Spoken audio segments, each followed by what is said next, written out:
హైదరాబాద్ లాంటి మెట్రో సిటీస్లో 30,000 జీతం వస్తున్న ఒక ప్రైవేట్ ఎంప్లాయీ వాళ్ళ పిల్లల్ని ఇంటర్నేషనల్ స్కూల్లో జాయిన్ చేస్తున్నారు.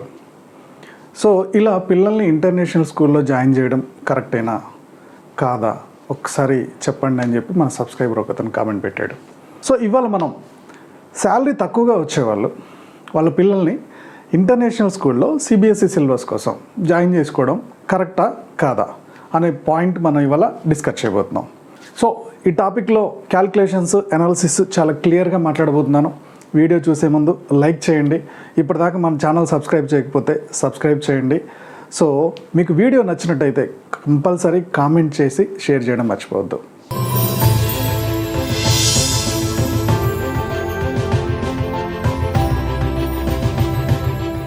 Hello friends, welcome to money మంత్ర. నేను మీ రామకృష్ణ.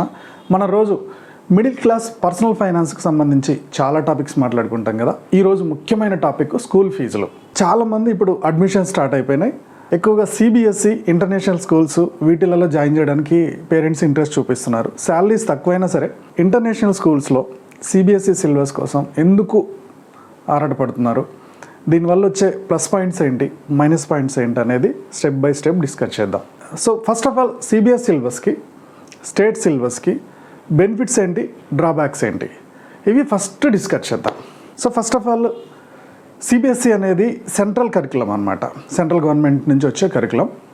సో స్టార్టింగ్లో ఈ సిబిఎస్ఈ ఎందుకు స్టార్ట్ అయిందంటే ఐఏఎస్ ఐపీఎస్ ఇలా స్టేట్ నుంచి స్టేట్కు ట్రాన్స్ఫర్ అయ్యే ఎంప్లాయీస్ ఉంటారు కదా. ఈ ఎంప్లాయీస్ పిల్లల్ని ఇప్పుడు తెలంగాణ స్టేట్ నుంచి తమిళనాడు స్టేట్కు ట్రాన్స్ఫర్ అయ్యారు. ఒక ఐఏఎస్ ఆఫీసరో ఐపీఎస్ ఆఫీసరో మాటవర్స్కి ఆ గ్రేడ్ వాళ్ళు ట్రాన్స్ఫర్ అవుతున్నప్పుడు వాళ్ళ పిల్లలు ఫస్ట్ క్లాస్ నుంచి సెకండ్ క్లాస్కి ఇప్పుడు తమిళనాడులో చదవాలి, థర్డ్ క్లాస్కి మళ్ళీ కేరళలో వెళ్ళాలి. ఇలా ట్రాన్స్ఫర్ అవుతూ ఉంటే ఈ పిల్లల ఎడ్యుకేషన్ డిస్టర్బ్ అవుతుంది స్టేట్ సిలబస్ అయితే. అందుకని సెంట్రల్ సిలబస్ అయితే మొత్తం ఎక్కడికి వెళ్ళినా ఏ స్టేట్కి వెళ్ళినా సిలబస్ అంతా ఒకటే ఉంటుంది కాబట్టి వాళ్ళ క్లాస్ డిస్టర్బెన్స్ అవ్వకుండా స్టెప్ బై స్టెప్ వాళ్ళ గ్రోత్కి హెల్ప్ అవుతుందనే ఉద్దేశంతో సిబిఎస్ఈ అనే ఒక ఎడ్యుకేషన్ సిస్టమ్ని స్టార్టింగ్లో తీసుకొచ్చారు. సో ఈ సిబిఎస్ఈ సిలబస్లో వచ్చే ప్లస్ పాయింట్ ఏంటంటే ఇంగ్లీష్ ఫ్లూయెంట్ బాగుంటుంది. ఐఐటి, ఎన్ఐటి, సివిల్ సర్వీసెస్ ఇవి క్రాక్ చేయడానికి చాలా ఈజీగా ఉండేది. ఎందుకంటే ఇప్పుడు సివిల్ సర్వెంట్ అంటే సెంట్రల్ గవర్నమెంట్ ఎంప్లాయీస్ పిల్లలు మ్యాక్సిమం వాళ్ళ పేరెంట్స్ని కాపీ పేస్ట్ చేస్తూ వాళ్ళు ఐదర్ సివిల్స్కైనా వెళ్ళాలని ప్రిపేర్ అవుతారు, లేదా సెంట్రల్ గవర్నమెంట్ జాబ్స్కి ఎక్కువగా పోటీ పడతారు. ఐఐటికి, ఎన్ఐటికి నీట్ మెడికల్ ఎంట్రన్స్ ఉంటుంది కదా, నీట్. సో వీటికి చాలా పోటీ పడేవాళ్ళు. ఒకవేళ వాళ్ళకి రేపు సిబిఎస్ఈ ఇంటర్మీడియట్ అయిపోయిన తర్వాత ఒకవేళ సీట్ రాకపోతే వాళ్ళని ఢిల్లీలోనో లేకపోతే కోచింగ్ బాగుండే కోటా లాంటి, రాజస్థాన్ కోటా లాంటి ఏరియాలో వాళ్ళని పెట్టి కోచింగ్ ఇప్పించేవాళ్ళు. లాంగ్ టర్మ్ కోచింగ్ కూడా ఇప్పించేవాళ్ళు. సెంట్రల్ గవర్నమెంట్ ఎంప్లాయీస్ అంటే శాలరీస్ ఎక్కువగా ఉంటాయి కాబట్టి వాళ్ళు సెంట్రల్ ఫోకస్ మీదనే ఉండేవాళ్ళు. వాళ్ళ పిల్లల్ని అట్టే తీసుకెళ్ళేవాళ్ళు. ఎగ్జాంపుల్ ఒక డాక్టర్ కొడుకు డాక్టర్ ఎక్కువగా అయ్యేవాడు, ఒక హీరో కొడుకు హీరోనే అయ్యేవాడు. సో ఏ ఫీల్డ్కి సంబంధించిన వాళ్ళు ఆ ఫీల్డ్లో వాళ్ళ పేరెంట్స్ని చూసి ఎదగడానికి ఎలా ట్రై చేశారో 80-90%, సేమ్ అలానే ఈ సెంట్రల్ గవర్నమెంట్ పిల్లలు సిబిఎస్ చదివి ఆ ఎగ్జామ్స్కి ఎక్కువ ప్రిపేర్ అవుతూ ముందుకెళ్ళేవాళ్ళు. ఇది సిబిఎస్లో జరుగుతున్న ప్లస్ పాయింట్. సిబిఎస్ఈలో జరిగితే మైనస్ పాయింట్ ఏంటంటే ఎగ్జాంపుల్కి మీరు సెంట్రల్ గవర్నమెంట్ ఎంప్లాయీ కాదు, ఒక ప్రైవేట్ ఎంప్లాయీ. మీరు ఇంటర్మీడియట్ వరకు సిబిఎస్ఈ చదివించారు. ఆ తర్వాత మళ్ళీ మన స్టేట్ సిలబస్కో లేకపోతే డిగ్రీకో షిఫ్ట్ చేశారు. ఓకే, ఈ డిగ్రీకి షిఫ్ట్ అయిపోయినప్పుడు ఏమవుతుంది, ఈ సిబిఎస్ఈ సిలబస్లో మొత్తం సెంట్రల్కి సంబంధించిన సిలబసే ఉంటుంది. స్టేట్ కల్చర్, ఇప్పుడు మీరు తెలంగాణ కల్చర్, ఆంధ్ర కల్చర్, ఇక్కడ జరిగిన హిస్టరీ, ఇక్కడ జరుగుతున్న కొన్ని జనరల్ నాలెడ్జ్ విషయాలు ఏమీ వాళ్ళకి కవర్ అవ్వవు. సో ఇప్పుడు స్టేట్ సిలబస్లో స్టేట్ జాబ్స్ ఏమన్నా పడితే స్టేట్ జాబ్స్లో సిబిఎస్ఈ చదివిన పిల్లలు స్టేట్ జాబ్స్లో జాబ్ కొట్టింది ఒక 5-10%. వాళ్ళు సెంట్రల్ గవర్నమెంట్ జాబ్స్కే ఎక్కువగా ప్రిపేర్ అవుతారు. ఆ సబ్జెక్ట్ ఎక్కువ ఉంటుంది, స్టేట్కి సంబంధించిన సిలబస్ ఎక్కువ ఉండదు కాబట్టి స్టేట్ గవర్నమెంట్ జాబ్స్ కొట్టలేరు. లేదు మీరు ఐఐటి, ఎన్ఐటి లేదా సివిల్స్ గట్టిగా ప్రిపేర్ చేయాలి, మీరు ప్రైవేట్ ఎంప్లాయీ, మీకు జీతం తక్కువ వస్తుంది, ఆ పిల్లోడు సెంట్రల్ గవర్నమెంట్కి సంబంధించిన జాబ్లే ట్రై చేయాల్సి వస్తే ఎక్కువ పెట్టుబడి పెట్టాలి లాంగ్ టర్మ్ కోచింగ్ కోసం.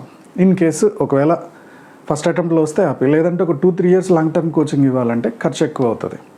అది భరించగలమా లేదా, ఇది ఒక మైనస్ పాయింట్ అవుతుంది. సో 2 మైనస్ పాయింట్లు. ఒకటి, ఒకవేళ లాంగ్ టర్మ్ కోచింగ్ పెట్టాలి, సెంట్రల్ జాబ్స్కి ఎక్కువ కాంపిటీషన్ ఉంటుంది కంట్రీ వైడ్గా. దాదాపుగా కంట్రీ వైడ్గా జాబ్స్ అందరూ అప్లై చేస్తారు కాబట్టి దానికి కాంపిటీషన్ ఎక్కువ ఉంటుంది. స్టేట్ గవర్నమెంట్ జాబ్కి కొంచెం కాంపిటీషన్ తక్కువ ఉంటుంది. సో మనకి ఇక్కడ స్టేట్ సిలబస్లో మనం ప్రిపేర్ అవ్వలేదు కాబట్టి స్టేట్ గవర్నమెంట్ జాబు క్రాక్ చేసే ఆప్షన్ చాలా తక్కువ ఉంటుంది. 5 to 10% పీపుల్ మాత్రమే దాన్ని క్రాక్ చేయగలుగుతున్నారు, మిగిలిన వాళ్ళు చేయలేకపోతున్నారు. ఇవి 2 ప్లస్ పాయింట్ మైనస్ పాయింట్లు. ఇక స్టేట్ సిలబస్కి వద్దాం. స్టేట్ సిలబస్లో కూడా ఇవాళ రేపు అన్ని ఇంగ్లీష్ మీడియం స్కూల్సే వచ్చాయి స్టేట్లో కూడా. సో స్టేట్లో ఇంగ్లీష్ ఫ్లూయెన్స్ అనేది స్కూల్ని బట్టి కంపల్సరీ బాగానే ఉంది. రెండోది, స్టేట్ సిలబస్లో మొత్తం మ్యాథ్స్, ఫిజిక్స్, కెమిస్ట్రీతో పాటు స్టేట్కి సంబంధించిన లాంగ్వేజ్ కంపల్సరీ, లాంగ్వేజ్ కానీ కల్చర్ కానీ కంపల్సరీ దాంట్లో ఇన్వాల్వ్ చేస్తారు. కాబట్టి ఏమవుతుంది, స్టేట్ సిలబస్కి సంబంధించి ఎక్కువ ప్రిపేర్ అవుతారు, స్టేట్కి సంబంధించిన సబ్జెక్ట్ ఎక్కువ ప్రిపేర్ అవుతారు. ఈవెన్ సివిల్స్, స్టేట్ గవర్నమెంట్ నుంచి సివిల్స్ క్రాక్ చేసిన వాళ్ళు దాదాపుగా 50 to 80% ఉన్నారు. ఇదే స్టేట్ గవర్నమెంట్ సిలబస్ చదివి ఐఐటి, ఎన్ఐటి క్రాక్ చేసిన వాళ్ళు ఉన్నారు. ఇదే స్టేట్ సిలబస్ చదివి నీట్లో సీట్ కొట్టిన వాళ్ళు ఉన్నారు. స్టేట్ సిలబస్ చదివితే ఎంసెట్ కూడా క్రాక్ చేయడానికి స్కోప్ ఎక్కువగా ఉంది. ఓకే, సో మన ఫైనాన్షియల్ స్థాయిని బట్టి మనం స్టేట్ సిలబస్కి వెళ్ళాలా లేదా సిబిఎస్కి వెళ్ళాలా అనేది డిసైడ్ అవ్వాలి. హలో ఫ్రెండ్స్, సండే 11 నుంచి 1 o'clock ఒక వర్క్షాప్ నడిపించబోతున్నాం. సో ఈ వర్క్షాప్లో అసలు మీ ఫైనాన్షియల్ డ్రీమ్స్ ఏంటి, ఇప్పుడు ఈ ఇన్ఫ్లేషన్కి తగ్గట్టు మీ పిల్లల ఎడ్యుకేషన్కి ఒక మంచి కాలేజీలో చదివించాలనుకుంటే పేమెంట్ సీట్ అయితే ఎంత ఖర్చు వస్తుంది, ఎక్కడ సేవ్ చేసుకోవాలనేది కూడా చెప్తాము. పిల్లల మ్యారేజ్కి ఎలా ప్లాన్ చేసుకోవాలి, మీకు రిటైర్మెంట్ ప్లాన్, ఎంత బడ్జెట్లో ఇల్లు కొనాలి, మీ శాలరీకి ఎంత బడ్జెట్లో కారు కొనాలి, యాక్చువల్గా మీ శాలరీకి ఇన్సూరెన్స్ ఎంత ఉండాలి, అలాగే మీ నెట్వర్త్, మీ అప్పులు 2 లెక్కేస్తాము.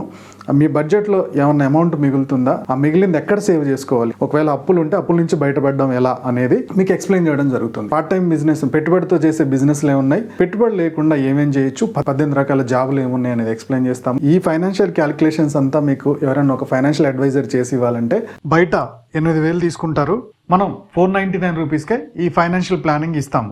ఇంట్రెస్ట్ ఉన్న వాళ్ళు ఫోన్పే కానీ జీపే కానీ ఇక్కడ కనపడుతున్న నెంబర్కి చేసి సేమ్ అదే నెంబర్కి స్క్రీన్ షాట్ పంపించండి. ఓకే ఫ్రెండ్స్, మనం వర్క్షాప్లో కలుద్దాం. ఎందుకని చాలామంది స్టేట్ సిలబస్ వదిలేసి సిబిఎస్ఈ మీద పడుతున్నారు, దీనికి కారణాలు ఏంటి? సో దీనికి కొద్దిగా డీటెయిల్డ్గా వెళ్దాం. CBSE central government Kendriya Vidyalaya స్కూళ్ళల్లో ఫ్రీ సీట్ వచ్చిందంటే హ్యాపీ, పెద్ద ఖర్చు ఉండదు. అలా కాకుండా ఇదే సిబిఎస్ని ప్రైవేట్ స్కూల్స్లో, at the same time international స్కూల్స్లోకి వెళ్దామని ప్రయత్నం చేస్తున్నారు. మనల్ని క్వశ్చన్ అడిగిన క్యాండిడేట్ నాచారం ఏరియాలో ఉంటాడు, ఫార్మా కంపెనీలో ఏదో చేస్తాడు, 30,000 శాలరీ. ఈ 30,000తో 2 పిల్లల్ని సిబిఎస్ఈ ఇంటర్నేషనల్ స్కూల్లో జాయిన్ చేయాలనుకుంటున్నాడు. సో దీనికి ఎందుకు ఇంత ప్రెజర్ అవుతుంది, ఎందుకు ఇట్లా చేయాల్సి వస్తున్నారంటే, ఫస్ట్ ఆఫ్ ఆల్ దీనికి మెయిన్ కారణం ఏంటంటే సోషల్ ప్రెజర్ అండి. వాళ్ళ కొలీగ్స్ పిల్లలు చాలామంది సిబిఎస్లో ఉన్నారు, వాళ్ళ ఇంటి పక్కన చాలామంది పిల్లలు కూడా సిబిఎస్లో ఉన్నారు. సో సిబిఎస్ అనేది ఒక స్టాండర్డ్, ఎడ్యుకేషన్లో ఒక పెద్ద స్టాండర్డ్ అనే పాయింట్ ఆఫ్ వ్యూలోకి వెళ్ళిపోతున్నారు. ఇలా వెళ్ళడం వల్ల ఏమవుతుంది, వాళ్ళ పిల్లలు ఉన్నారు, వీళ్ళ పిల్లలు ఉన్నారు కాబట్టి మన పిల్లలు లేకపోతే మన పిల్లలు వెనకబడిపోతారేమో, ఇంగ్లీష్ సరిగా రాదేమో, సో రేపటి రోజున ఉద్యోగాలలో కష్టమైపోద్దేమో, ఈ భయాలన్నీ కలిపి పిల్లల్ని సిబిఎస్ఈ వైపు నెడుతున్నాయి. మనకి పర్సు పర్మిట్ చేయకపోయినా, ఆర్థిక స్తోమత లేకపోయినా పిల్లల్ని ఆ వైపు నెడుతున్నారు. ఇది మెయిన్ రీజన్. సో అసలు సిబిఎస్ఈ చదివించాలా వద్దా అంటే, సిబిఎస్ఈకి నేను వ్యతిరేకం కాదు, స్టేట్ సిలబస్ అయినా సిబిఎస్ఈ సెంట్రల్ సిలబస్ అయినా నేను వ్యతిరేకం కాదు. ఎడ్యుకేషన్కి మనం చేయాల్సిన మెయిన్ పాయింట్ ఏంటంటే, మీకు వస్తున్న జీతంలో ఏంటి, మీకు వస్తున్న శాలరీలో 10 to 15% మాత్రమే ఫీజులకి కట్టాలి. 10 to 15% ఫీజుకి కనుక వెళ్ళిందంటే మిగిలిన మీ లైఫ్ హ్యాపీగా లీడ్ అవుతుంది. ఇలా కాకుండా మీరు కావాలని మీ శాలరీలో నుంచే 25%, 30% ఎబో కనుక మీరు ఫీజులు కట్టుకుంటూ పోతే ఆటోమేటిక్గా మిగిలిన ఎడ్యుకేషన్ బాగానే ఇవ్వచ్చు, కానీ పిల్లల హెల్త్, గ్రాసరీ, రెంట్, మిగిలిన ఈఎంఐలు ఇవన్నీ చాలా ప్రాబ్లమ్స్కి వెళ్ళే దారి ఉంటుంది. ఎలా, ఒకసారి స్టెప్ బై స్టెప్ నేను క్యాలిక్యులేషన్ ఇస్తాను చూడండి. ఇప్పుడు ఒక పర్సన్ శాలరీ 30,000, దీంట్లో 10% అంటే 3,000, ఓకే, లేదు ఇంకొక 5% అంటే 4,500, మొత్తం 15% అంటే 4,500 స్కూల్ ఫీజులకి వెళ్ళాలా. సో ఇది ఇద్దరు పిల్లలకి 4,500లో కనుక స్కూల్ ఫీజు వెళ్ళిందా హ్యాపీ. ఇలా కాలేదనుకోండి ఏం జరుగుతుంది? సో ఇతను 10,000 స్కూల్ ఫీజులు కడుతున్నాడు. 10,000 కనుక ఫీజులకి వెళ్తుంది అనుకుందాం, అంటే 35% శాలరీలో మిగులుతుంది 20,000. ఈ 20,000లో రెంట్ ఏంటి, ఇంట్లో గ్రాసరీ ఏంటి, ఇంకేదైనా చిట్టి ఉంటే చిట్టి లోన్ ఏంటి, ఒకవేళ ఊరు తిరగాల్సి వస్తే ట్రాన్స్పోర్ట్ ఖర్చులు ఏంటి, ఇవన్నీ కూడా లెక్క చూసుకోవాలి. ఇవి చూసుకోకపోతే ఏమవుతుంది, నెమ్మదిగా ఫైనాన్షియల్ ప్రెజర్ పెరుగుతుంది. ఈ ప్రెజర్ అంతా పిల్లల మీద ఒత్తిడి తీసుకొస్తాం. సో క్వాలిటీ ఫుడ్ పెట్టకపోతే వాళ్ళ హెల్త్ ఖరాబ్ అవుతూ ఉంటుంది, స్కూల్కి సరిగ్గా పోలేరు, ఒకవేళ పోయినా చదివింది గుర్తుండదు. ఇలా స్టెప్ బై స్టెప్ ప్రాబ్లమ్స్ ఎక్కువైపోతాయి. ఒక పక్క అప్పులు అయిపోతాయి, ఒక పక్క ప్రాబ్లమ్స్ ఎక్కువైపోతాయి. అవునా? సో మన 30,000 బడ్జెట్లో అసలు ఏమేమి ప్లాన్ చేయొచ్చు? నిజంగా ఈ 30,000 శాలరీలో స్కూల్ ఫీజు కట్టగలుగుతారా? అసలు ఫీజులకి యావరేజ్గా ఇప్పుడు ఇంటర్నేషనల్ స్కూల్స్లో, సిబిఎస్ఈ సిలబస్ ఇచ్చే స్కూల్స్లో యావరేజ్గా ఫీజులు ఎట్లున్నాయి ఒకసారి చూద్దాం. సో ఇప్పుడు మంత్లీ శాలరీని మనం బ్రేక్ డౌన్ చేద్దాం. Okay, house rent Nacharam area, Chilakanagar area అంటున్నారు కాబట్టి ఇండస్ట్రియల్ ఏరియా, ఈ ఏరియాలో హౌస్ రెంట్ తీసుకుంటే దాదాపుగా 6,000 నుంచి 12,000 దాకా ఉంది. గ్రాసరీస్ దాదాపుగా 5,000 నుంచి 7,000 దాకా అవుతుంది. పప్పులు, ఉప్పులు, రైస్, దాంతోపాటు వెజిటేబుల్స్ ఇవన్నీ కలుపుకుంటాయి. ఎలక్ట్రిసిటీ, ఇంటర్నెట్, గ్యాస్ ఇవన్నీ ఒక 2,000 నుంచి 3,000 అవుతుంది. ట్రాన్స్పోర్ట్ 1,500 నుంచి 2,000 దాకా అవుతుంది. మెడికల్ ఎమర్జెన్సీస్ ఒక 1,000 నుంచి 2,000 వేసుకుందాం. మొబైల్ రీఛార్జ్, సేవింగ్స్ ఇలా ఖర్చులన్నీ ఒక 1,500 నుంచి 2,000. టోటల్గా ఒక ఫ్యామిలీకి స్కూల్ ఫీజు ఒక 2,000 నుంచి 4,000, ఇద్దరు పిల్లలు ఉంటే 4,000 వేసుకుందాం. ఇలా వేసుకుంటే దాదాపుగా 21,000 నుంచి 30,000 ఇక్కడిక్కడే సరిపోతుంది. ఓకే, యావరేజ్ ఖర్చులు మీరు ఒకసారి బడ్జెట్ లెక్క చూసుకోండి.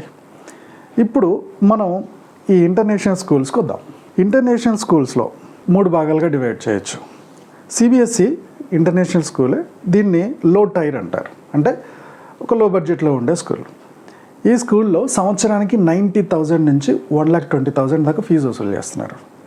అంటే ఒక్క స్టూడెంట్కి 7,500 నుంచి 10,000 అవుతుంది ఒక బాబుకి. ఇద్దరు ఉంటే లెక్క చూసుకోండి.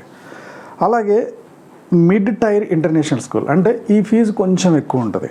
1.5 lakh నుంచి సంవత్సరానికి 3 lakhs తీసుకుంటున్నారు. అంటే నెలకు 12,000 నుంచి 25,000 దాకా అవుతుంది. ఇక గ్లోబల్ స్కూల్ అనమాట. ఇది సంవత్సరానికి 4 lakhs నుంచి 6 lakhs దాకా ఫీజు వసూలు చేస్తున్నారు. అంటే 30,000 నుంచి 50,000 ప్లస్సే ఉంది. ఇప్పుడు ఇది కాకుండా వీళ్ళకి బుక్స్, యూనిఫాము ఇది ఒక 10,000 నుంచి 20,000 తీసుకుంటున్నారు స్కూళ్ళల్లో. ట్రాన్స్పోర్ట్ వాళ్ళ, ఒకవేళ మీరు ఓన్గా డ్రాప్ చేయలేకపోతే వాళ్ళ ట్రాన్స్పోర్టే తీసుకోవాల్సి వస్తుంది. లేకపోతే మీరు ఒక ఆటో పెట్టుకోవాల్సి వచ్చిన 2,000 నుంచి 5,000 పర్ మంత్ అవుతుంది. ఓకే, ఇవి కాకుండా స్కూల్లో ఈవెంట్స్ అని, ఫీల్డ్ ట్రిప్స్ అని, ఓకే, ఇంకొద్ది ఆప్షనల్ యాక్టివిటీస్ ఉంటాయి. ఇవి ఒక 5,000 నుంచి 10,000 అవుతుంది సంవత్సరానికి.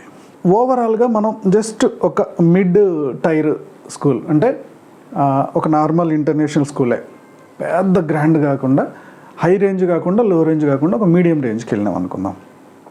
ఓకే, 1.5 lakh పర్ ఇయర్ అంటే మంత్లీ 12,500, ట్రాన్స్పోర్ట్ ఒక 2,500, అదర్ ఎడ్యుకేషన్ బుక్స్ అవి ఇవి నెలకు ఒక 1,500, మొత్తం కలుపుకుంటే 16,500 ఒక పిల్లోడికి అవుతుంది. వచ్చే జీతం 30,000, ఇందులో 16,500 పిల్లోడి ఎడ్యుకేషన్కే పోతుంది. ఇది ఎంతవరకు కరెక్ట్? మరి ఇంకొక పిల్లోడి సంగతి ఏంటి? ఇద్దరిని దాంట్లోనే పడేస్తే మొత్తం జీతం అంతా అటే వెళ్ళిపోతుంది. మరి ఇల్లు ఎలా గడవాలా? సిబిఎస్ అయినా లేకపోతే స్టేట్ సిలబస్ అయినా, ఈవెన్ స్టేట్ సిలబస్లో కూడా ఈ ఫీజులు ఉన్నాయి. మీ శాలరీలో 10 to 15% అంటే 3,000 నుంచి 6,000 వరకు, సరే గట్టిగా అంటే 6,000 వరకు ఇద్దరు పిల్లలకి ఫీజు వెళ్ళిపోయేటట్టు చూసుకోవాలి. 20%, 3,000 నుంచి 6,000, ఈ 20% ఫీజులకు పెట్టేసుకోవాలి. ఎందుకంటే మళ్ళీ హైయర్ ఎడ్యుకేషన్కి వస్తుంది, ఇంటర్మీడియట్ తర్వాత చాలా ఖర్చు ఉంటుంది, మరి అప్పుడు సేవ్ చేసుకోవాలి కదా. ఇది మెయిన్ ఇంపార్టెంట్. రెండోది, మీ దగ్గరలోనే బెస్ట్ స్కూల్స్ ఉంటాయి. వాళ్ళ ప్రెజర్ చూసి వీళ్ళ ప్రెజర్ చూసి హడావుడి అవ్వాల్సిన అవసరం లేదు. ఎందుకంటే స్కూల్లో ఏ స్కూల్ అయినా సేమ్ కంటెంట్ అదే నేర్పించేది.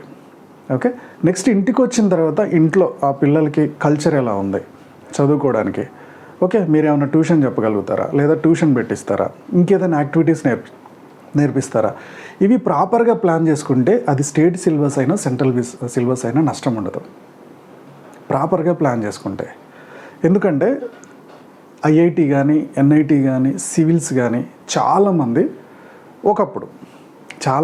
గవర్నమెంట్ స్కూల్స్లో నుంచే ఎదిగిన వాళ్ళు చాలామంది ఉన్నారు. గవర్నమెంట్ స్కూల్లో నుంచి క్రాక్ చేసిన అబ్దుల్ కలాం గారి దగ్గర నుంచి అంతా గవర్నమెంట్ స్టడీస్ చదువుకొని వచ్చిన వాళ్ళే. ఓకే, ఈవెన్ ఐఐటి ఎన్ఐటి కూడా ఒక మిడిల్ క్లాస్ కాలేజీలలో వాళ్ళ బడ్జెట్లో ఉన్న కాలేజీలో చదివి బయటకు వచ్చి వాటిని క్రాక్ చేసి ఉద్యోగాలు చేస్తున్న పిల్లలు కూడా చాలామంది ఉన్నారు, తప్పలేదు. సో నెక్స్ట్ అంతా సిబిఎస్ఈ అని చెప్పేసి స్కూళ్ళు చేసే ప్రమోషన్కి మీరు మీ బడ్జెట్ సహకరించకపోయినా మీరు ముందుకెళ్ళిపోయి పిల్లల ఎడ్యుకేషన్కి ఎక్కువ ఖర్చు పెట్టద్దు. ముందు ఇంకా చాలా ఉంది. చదివే పిల్లోడు ఎక్కడున్నా చదువుతాడు. కొద్దిగా వాడు ఉన్న కల్చర్ చూడండి, వాడు సొసైటీ చూడండి, ఎలాంటి పిల్లల మధ్యలో తిరుగుతున్నాడు, ఇవన్నీ అబ్జర్వ్ చేస్తూ ఒక పేరెంట్స్గా ఒక స్కూల్ ఒకటే కాదు, ఒక స్కూల్లో ఒక పేరున్న స్కూల్లో చదివిన ప్రతి వాడు బాగుపడలా, అలానే ఒక నార్మల్ స్కూల్లో చదివిన ప్రతి వాళ్ళు ఆగంగాల, అవునా?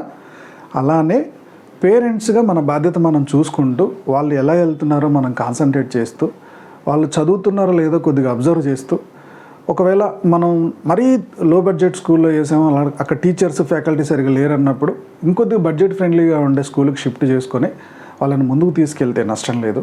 అంతేగాని సిబిఎస్ఈ మోజులో పడి అప్పుల పాలైపోయి అటు పిల్లోడు చదవలేక ఆడు ప్రెజర్లో వెళ్ళిపోతూ ఉంటే, సో సోషల్ ప్రెజర్లో పడి ఇల్లాగం చేసుకోవద్దు. వాళ్ళ హెల్త్ ఖరాబ్ చేయొద్దు, మీ హెల్త్ ఖరాబ్ చేసుకోవద్దు, మీ ఫైనాన్షియల్ హెల్త్ అసలు డిస్టర్బ్ చేసుకోవద్దు. ఓకే, ఎడ్యుకేషన్కి ముందు ఖర్చు పెద్దగా ఉంది, ఆ ఖర్చుకు ప్రిపేర్ అవ్వండి. ఇప్పుడు మంచిగా స్కూల్లో వెళ్ళిపోతుందో ఆ స్కూల్ని కంటిన్యూ చేయండి. దయచేసి సిబిఎస్ఈ ప్రెజర్లో సిబిఎస్ఈ మోజులో పడిపోయి స్కూల్ ఫీజులు పెంచకుండా వెళ్ళకండి. స్కూల్ ఫీజు ఎక్కువ కట్టినంత మాత్రాన ఆడు బాగా బాగుపడతాడని ఎక్కడ గ్యారంటీ లేదు. చాలామంది అదే అనుకుంటున్నారు, ఫీజు ఎంత ఎక్కువ ఉంటే ఆ స్కూల్ అంత గొప్పది అని. మిడిల్ క్లాస్ మైండ్ సెట్లో అది తీసేయండి. ఓకే, ఎంత ఫీజు ఎక్కువ అయితే అంత గొప్పగా ఉంటుందని ఏం కాదు ఎడ్యుకేషను.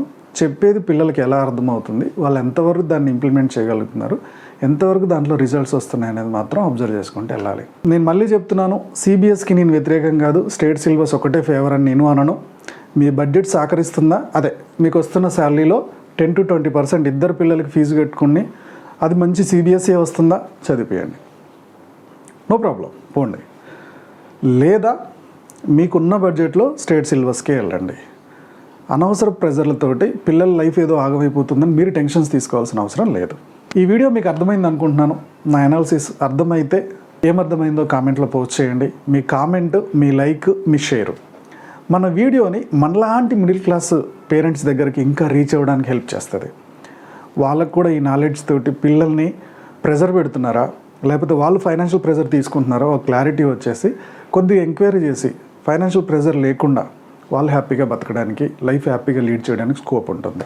మా యూట్యూబ్ ఛానల్ చూస్తున్న మా వ్యూవర్స్ అండ్ సబ్స్క్రైబర్స్ లైఫ్లో ఇప్పుడు కూడా గొప్పగా స్థిరపడాలని కోరుకోవడంలో మా మనీ మంత్రం ముందుంటుంది. Go self made.